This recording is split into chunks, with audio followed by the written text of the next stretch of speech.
One of the first things we notice when we see elite distance runners in action is how effortless they seem to appear when they're in the middle of battle. For us, it can both be motivating and a little bit demotivating. It's inspiring to see what is possible and uninspiring because we don't seem to be able to move at the same pace that so many of these top level athletes are doing. The good news is, and the often forgotten thing about these elite level distance runners, is they offer lessons that we can apply to our own distance running to see a massive improvement in our own performance. Regardless of whether we're brand new to the sport of distance running or have been at it for a while, or are simply part of a running-based sport, these athletes have things going on behind the scenes which we can apply for our own benefit regardless of the level we compete at. Like the old saying says, success leaves clues. We don't need to guess our way to running success or improvement because the best of the best all have some real commonalities in the way they approach their running training. Today, I want to look at 6 things that almost every elite level distance runner is doing, which we can develop and implement in our own running program to see some breakthroughs that we've been hanging out to see. The first thing we want to do is mix up the pace we run. So many athletes get out into what we call the marathon shuffle. The marathon shuffle is when you see someone who can run forever at one slow pace, but then when you ask them to sprint, the idea of being able to increase from the pace that they're running seems almost impossible.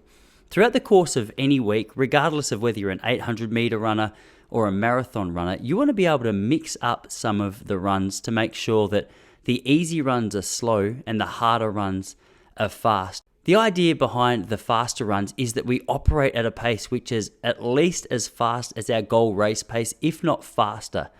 The beauty with operating at pace like this 1 or 2 times a week is that psychologically and physiologically our body adjusts to the expectations that we place on it to run at that pace. Nothing can be more shocking to our body than getting out on the start line after having just jogged for weeks or months on end, and then when the gun goes trying to run at a pace which is faster than we've practiced. Like anything else, we have to practice what we want to perform.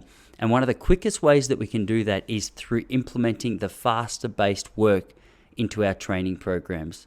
There's a number of ways that we can do that, but ideally doing some repetitions shorter than the distance that you're going to be racing. So if you're a 10K runner, maybe doing some 1K reps, or if you're an 800 meter runner, doing some 150 meter reps at a pace which is faster than your race pace with a relatively short recovery is going to see some huge improvements. If you're new to this style of training, it's going to feel really difficult for the first couple of sessions, but as your body starts to adapt and as you get more used to the training style that you're implementing, it'll become more and more natural. The next thing we want to speak about is consistency. Just like every other area of life, consistency is the secret ingredient that nobody likes to speak about. While there's athletes who might be naturally gifted and naturally talented, the thing that they miss is the natural talent or the dedication to showing up day after day. While running does require a certain amount of talent if you want to run at a world-class standard, one of the major advantages you can get in your own running performance is showing up each and every day. Don't get caught up in the trap of thinking that you'll just train really hard and really impressively for 2 or 3 weeks. Aim to bring back the intensity if required and show up on a daily basis.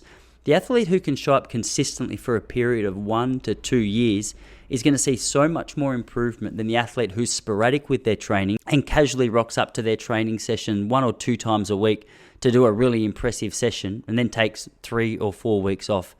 I challenge you to find any athlete on the start list of a world event at any athletic meet, be it track or marathon, and show me someone who's only been running for 2 or 3 years.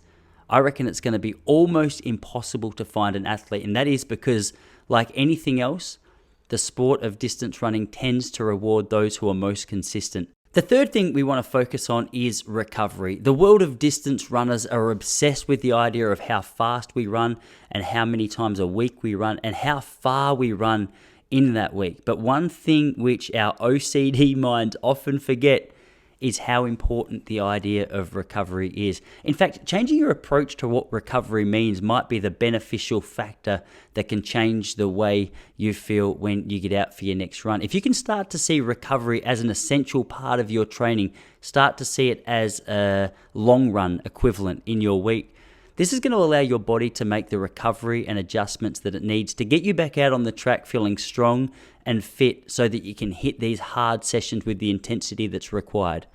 The next thing you're going to want to pay attention to is developing a strength and conditioning routine. One of the great reasons that so many top athletes are strong and injury-free is because they're not just running 100 or 120 miles a week. They're focused on building the muscles all through their legs, their hips, and even some upper body work so that their body is able to handle the stress that comes on it with all that constant impact that comes in a sport like distance running. If you haven't got a strength and conditioning routine, squats and planks and side planks and heel raises and calf raises and even some bench press activities are great for not only the strength of your body but the stability of your muscles, which over time can cause great protection to your knees and other joints, which are taking a great impact each and every day when you're out there running around. All right, the second last one is planning your races. Elite athletes don't just go out and go, oh, okay, I think I'll just do this run and see how we go. They have an overarching vision of what it is that they're trying to achieve. So maybe in 6 months' time, they've planned to run a marathon. And the lead up to that, they'll have some races that is going to allow them to run at a faster pace, just like we're doing with our reps. And it also allows you to measure where you're at in contrast to where you'd like to be. Don't go into a race just blindly. Go into a race with a plan of what it is you're trying to achieve. If you want to run a fast time, make sure you choose the course appropriate for that. You don't want to go into a hilly trail run if you're trying to break your own personal best times. The last thing you're going to want to focus on is your running technique. Now, for whatever reason, running technique has been ignored by far too many athletes for far too long. We haven't learnt from swimmers and cyclists, golfers and tennis players when it comes to using our energy wisely. What's really important is you take some steps to know where you store tension where you run, know how to overcome that tension and relax, know how to use your energy effectively. If you need some guidance on how to improve your running technique, check out the videos that I've linked in the description of this video as a real start point. If you want some more one-on-one guidance, I offer that over at relaxrunning.com. Like anything else, there's so many great recommendations on how to improve your performance in a sport like distance running. So if you've got something that's worked for you in particular, make sure you let us know in the comments below. If that video was interesting or helpful to you, please like and subscribe to our channel. We've got new videos coming out on all things distance running and running-based sports each and every week.